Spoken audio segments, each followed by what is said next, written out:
জাহেদুর রহমান তাকে কালকে ঢুকতে দেওয়া হয়নি ভারতে। এখন এই খবরটা আমি জানতাম না। কাল গভীর রাতে এক আমার বাংলাদেশি বন্ধু তিনি SMS করে রেখে দিয়েছিলেন। সকালবেলা উঠে আমি হাতরাতে আমি একটি কাগজের বিমানবন্দর করেসপন্ডেন্টকে যোগাযোগ করলাম। তিনি বললেন যে হ্যাঁ এরকম খবর হয়েছে। এবং খবরটা আরো গভীরে গেলে এটা বোঝা যাবে যে জাহেদুর রহমানের বিরুদ্ধে একটা বড় সড়ো গন্ডগোলের কোন রকম একটা ইঙ্গিত আছে। তিনি সম্ভবত, নিশ্চিত করতে পারেনি আমার বন্ধুটি, সম্ভবত তিনি কূটনৈতিক পাসপোর্ট নিয়ে এসেছিলেন। এখন কূটনৈতিক পাসপোর্ট নিয়ে যারা ট্রাভেল করে তাদের কখনো কোনো দেশ আটকায় না। ভারতবর্ষ তো আটকাবেই না, কারণ ভারতবর্ষের সঙ্গে বাংলাদেশের একটা আলাদা রকমের সম্পর্ক রয়েছে। সরি। তো তাহলে জাহেদুর রহমানকে আটকালো কেন? কাগজে, আপনাদের কাগজে কি বেরিয়েছে না বেরিয়েছে আমি সকালবেলায় 10টার সময়, আমি এখন তো ভিডিওটা করছি, এখন আমি তো জানতে পারিনি। আপনাদের কাগজ তো আমার এখানে আসে না। ওই আমি যখনই অনলাইনে যখনই আমি ট্রাই করি তখনই দেখায় ভেরিফাইং দেখিয়ে গোল গোল গোল গোল গোল করে 2-3 মিনিট দেখিয়ে তারপরে ডিনায়েড করে দেয়। তার মানে ভারতে দেখতে দেবে না। সে সমকাল হোক, প্রথম আলো হোক, কালের কণ্ঠ হোক, না কালের কণ্ঠটা মাঝে মাঝে পাওয়া যায়। তো যাই হোক, এখন সেই বন্ধুটি আমায় বললেন যে তাকে রিসিভ করার জন্য বাংলাদেশের যে হাই কমিশনার রিয়াজ হামিদুল্লাহ তিনি বিমানবন্দরে উপস্থিত ছিলেন। কারণ প্রধানমন্ত্রীর তথ্যমন্ত্রকের উপদেষ্টা, তার তো একটা সম্মান আছে, তিনি ওখানে ছিলেন।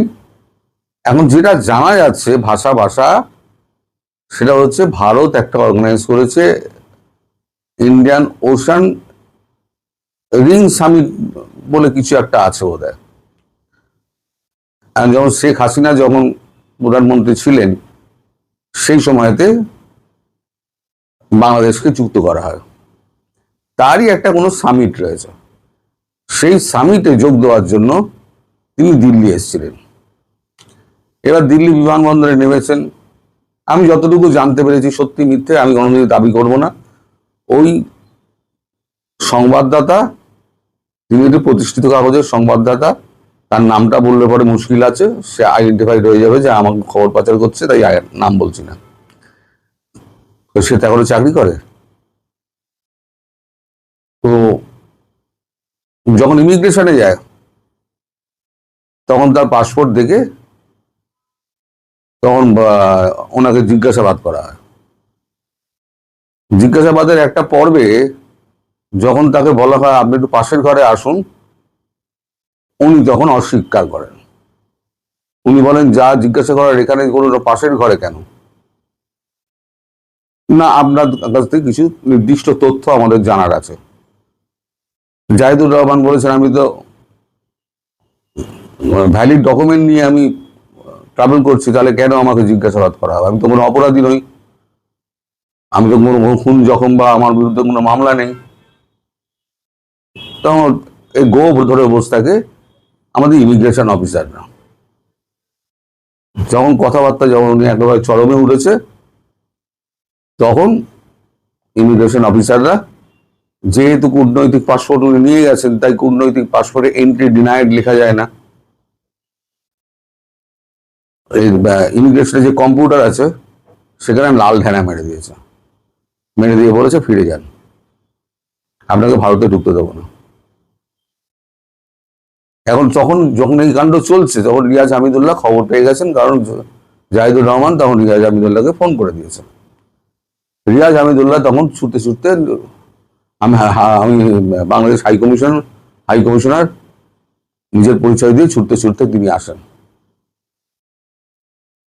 তখন উনি বলেন যে আমাদের কাছে কিছু নির্দিষ্ট তথ্য আছে ওনার বিরুদ্ধে, সেই নির্দিষ্ট তথ্যের ভিত্তিতে আমরা ওনার এন্ট্রিটা ডিনায়েড করছি,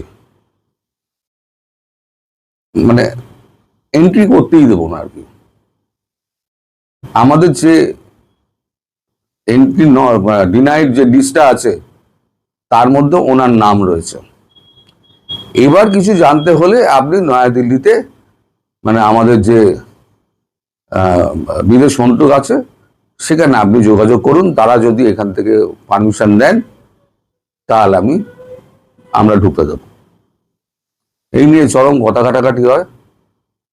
তারপর রিয়াজ হামিদুল্লাহ এক সময়তে হস্তক্ষেপ করে বলেন যে আপনি চলে যান, আপনি ফিরতি প্লেনে আপনি ঢাকা ফিরে যান, কারণ একবার যখন এন্ট্রি ডিনাইড হয়ে গেছে তখন আর নতুন করে কিছু করার নেই। এরপরে আমি দেখছি বিদেশ মন্ত্রকের সঙ্গে কথাবার্তা বলে যে কেন এটা হলো, কোন রকম ভুল টুল হলো কিনা, এইসব কথাবার্তা হয়েছে। তারপরে জাহিদুর রহমান ফিরে এসছেন। এখন ঢাকায় ফিরেছেন কি কোথায় ফিরেছেন তা আমি জানি না, আমি এখনো পর্যন্ত কোনো খবর পাইনি। মানে সকাল 10টা অবধি আমি যে এখন খবর করছি, কারণ আমি বেরিয়ে যাব, আজ আমার কলেজে ক্লাস আছে, তাই ভিডিওটা করে আপলোড করে বেরিয়ে যাব টাইম লাইনে দিয়ে। তো এই কথা যখন বলা হয়েছে তখন গজগজ করতে করতে উনি ফিরে এসছেন। আমার যেটা মনে হচ্ছে, মানে আমার যে সংবাদদাতা বন্ধুটি তিনিও যা বললেন, এনার বিরুদ্ধে ভারত বিরোধী প্রচুর কথাবার্তা উনি বলেছেন এবং শেখ হাসিনা উৎখাতের পেছনে এনার একটা বড় অবদান রয়েছে। আমি একবার আপনাদের ভিডিওতে বলেছিলাম যে যত মুড়োগুলো দেখা যাচ্ছে না, সব কিন্তু ছবি তুলে রাখা হচ্ছে এবং সব নাম কালেক্ট করে রাখা হচ্ছে। এই একটাও ভারতে এন্ট্রি পাবে না। যারা রাস্তায় নেমেছিল, বিপ্লব করেছিল, হ্যাঁ, ওই স্বৈরাচার দূর করেছিল, তার একটাও ভারতে এন্ট্রি পাবে না। দেখুন আমার কথা সত্য হলো কিনা। ভারতে কিন্তু উনি এন্ট্রি পেলেন না। এইবারে দেখা যাক রিয়াজ হামিদুল্লাহ কিছু করতে পারে কিনা। তবে আমার মনে হয় এই যে এনাকে ফিরিয়ে দেওয়া, তথ্য উপদেষ্টার উপদেষ্টাকে যে ফিরিয়ে দেওয়া, এটা কিন্তু তারেক রহমানের গালে কষিয়ে একটা চড় মারা। তোমার মন্ত্রকের উপদেষ্টাকে যদি আমি দেশে না ঢুকতে দিই তাহলে সেটা কিভাবে দেখা হবে? গালে চড় মারার সামিল তো, চড়টাই মারলো। এইবার তুই কার কাঁধে গিয়ে কাঁধে মাথা রেখে কাঁদবি? তুই কাঁদবে যা। তার মানে এখান থেকে স্পষ্ট হচ্ছে তারেক রহমানের সঙ্গে ভারতবর্ষের সম্পর্কটার লেভেলটা কোন জায়গায় গিয়ে এখন পৌঁছেছে। আমি বলি না, সম্পর্কের লেভেলটা এখন চায়ের তলানিতে থেকেছে।